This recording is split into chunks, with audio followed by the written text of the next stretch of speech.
So in this chapter now, we're going to look at working with the camera and its native DNG RAW files. And this is certainly the most exciting aspect about the camera, the fact that it shoots RAW. But it's also maybe the most intimidating in how you get these files, which are basically frames, single still frames, into an application and into, most importantly, your edit application.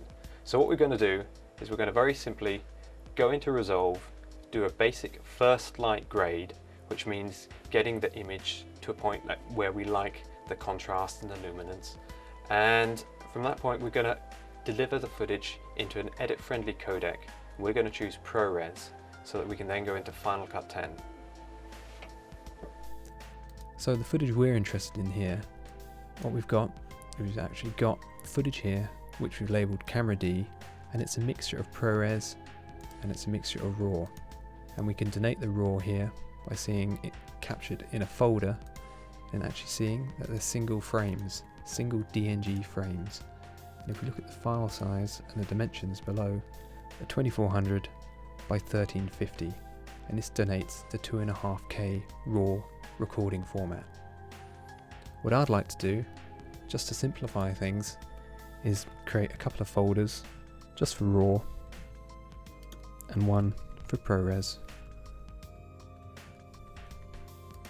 just to separate up some of this footage to make it simpler for our file management and working inside of Resolve.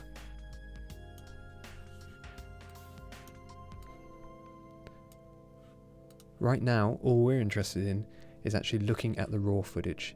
So if we switch back to Resolve, and now we locate that file and the footage that we were just looking at in the Finder,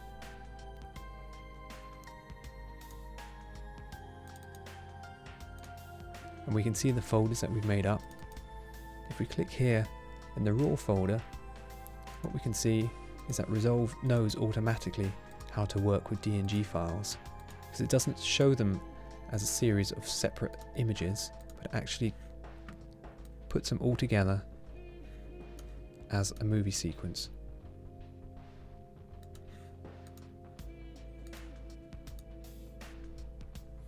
At this point, we can even see the audio that's been recorded with the DNG file, and it's playing and shown here in audio tracks 1 and 2.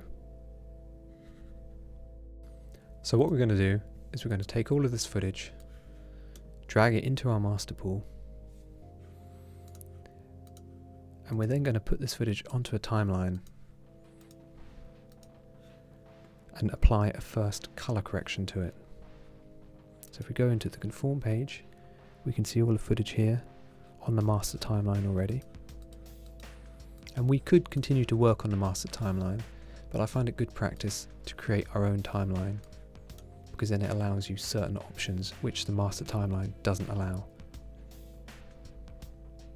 One reason we might want to create our own timeline and not a master timeline is in case we decided we didn't actually want to include all of our clips in our first light. When creating our own timeline, it allows us to delete clips, to reorder them, and to work in whichever way we want. But if we're working on only the master timeline, then we don't have the ability to delete clips, and so we would have to work across all of the footage. So that's definitely a reason why I would always choose to work with my own timeline. Once we have all the footage on a timeline, the next step is to either work with the existing LUT that has been applied to the RAW footage inside of Resolve, or my preference is to actually flatten the footage at this point into a log look and then to apply my own first light correction. To do this, we click on the first clip, and down here in the bottom left, from the different options that we have, we go to the option that looks like a camera, and here we have full control over the RAW settings.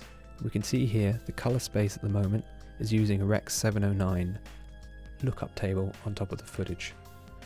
But what we want to do is we want to see this footage differently using the BlackMagic film look, which is the same log look which is applied when working in ProRes film mode. And just flicking between the two here we can immediately see the difference to the clip and the amount of information that is retained from working in RAW and going back to the source RAW film log look. To apply the same setting across all our clips, we simply select them all on a timeline and go to the arrow here which says apply settings to all selected clips. Click that once, and now if we step through our clips, we can see that everything that was RAW now has a flat log look to it, and this is a perfect place to be able to start grading from. It's also worth looking at the clip decoder settings, because the clip decoder settings start to show the color temperature, the tint and the exposure of all of the RAW clips. And what's really interesting with RAW is that we can change any of these settings after the fact, even once the footage has been shot. And this again denotes the power of RAW and a RAW workflow. To help in actually looking at the clips and measuring their luminance and their saturation, if we go to the View menu, drop down to Video Scopes and turn them on, this brings up Resolve's own built-in video scopes, and in the 4-up menu here we can get to see the waveform, the parade, the vector scope and the histogram.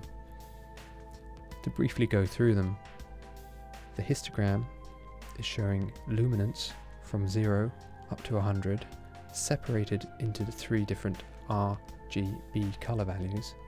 Above we have the parade, also showing the color values. Below here we have the vector scope, which is akin to looking at the color wheels here, where we can see red, magenta, blue, cyan, green and yellow as mapped out within the color wheels. And above we have the waveform, another way in being able to look at the different luminance of a clip.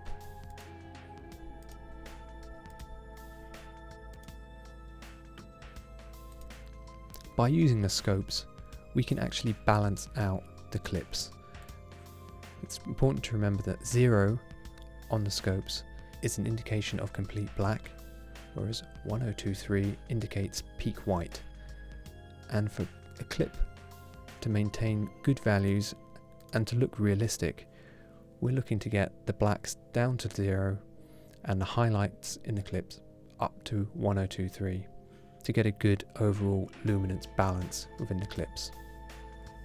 So to really get across the power and the benefit for shooting RAW, say for example we had shot completely the wrong color temperature for this plate here, we have the power to be able to go back and to change the color value afterwards and to get it back to a temperature more pleasing to our project and to the eye. So we've looked through our clip settings here and we've seen really the power that we have by working in a RAW file format.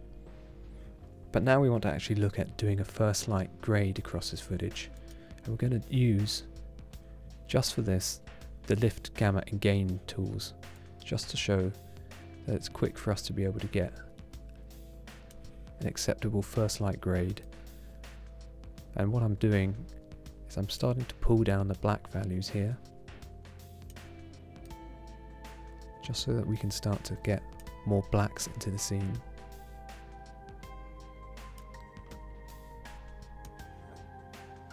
I'm also going to adjust my highlights slightly,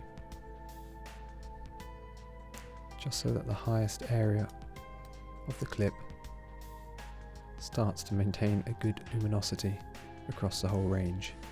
So we can see here we've got black down at the bottom, and we're also just peaking towards white right up at the top, and specifically here on the snow that's gathered on top of the lifeguards building. So that gives us a fairly good first pass look. And if we want to go back to seeing what the footage looked like before we corrected it, we can go up here to the nodes and we can click on where it says 1, and that will bypass the color correction.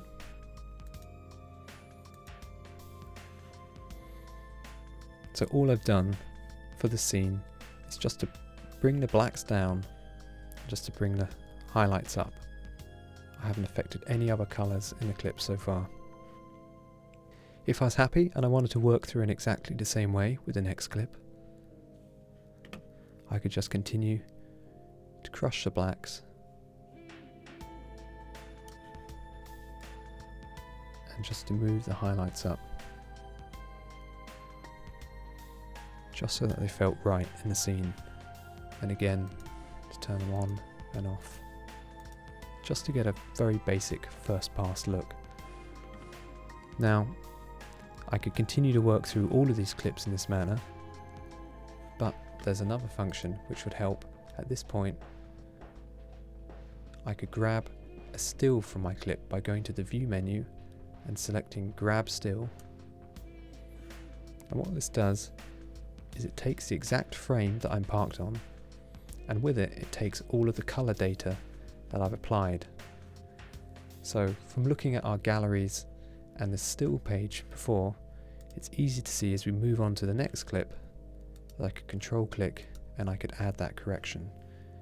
I could even add that correction across everything on the timeline by control clicking on it all and adding the correction to all of the clips on my timeline.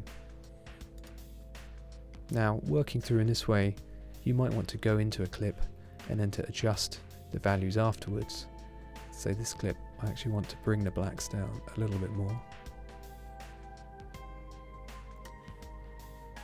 But what it's giving me is a good starting point and a way of being able to repeat actions quickly inside of Resolve. Because one thing when grading and working on material is that it's nice to be able to spend a lot of time working on just half a dozen clips, but almost all sequences that you would edit would have a lot more clips and require a lot more time. So you need to utilize the tools inside of Resolve to be able to work quickly through different clips, and that's why there's such a comprehensive gallery and still page inside of Resolve, because these are all tools that allow you to be able to work through quickly, cutting and pasting and putting your looks from one clip onto another and working in a very efficient way.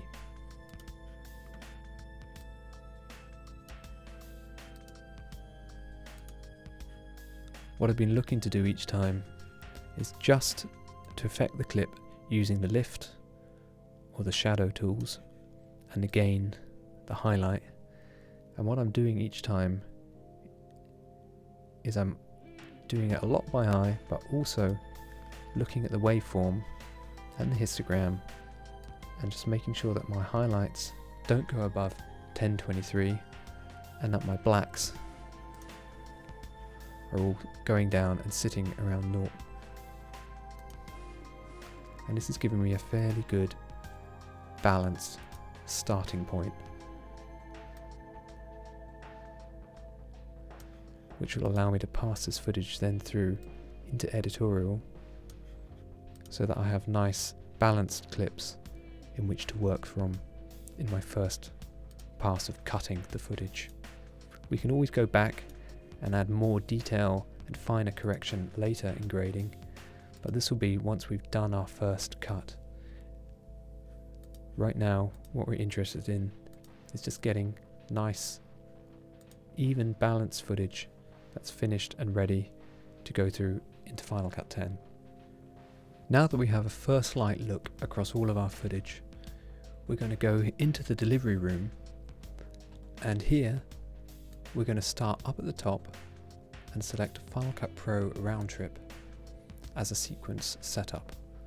And this is going to help us because it's going to donate a load of settings that we need to be able to send this footage out of Resolve into Final Cut and then round trip back into Resolve again later.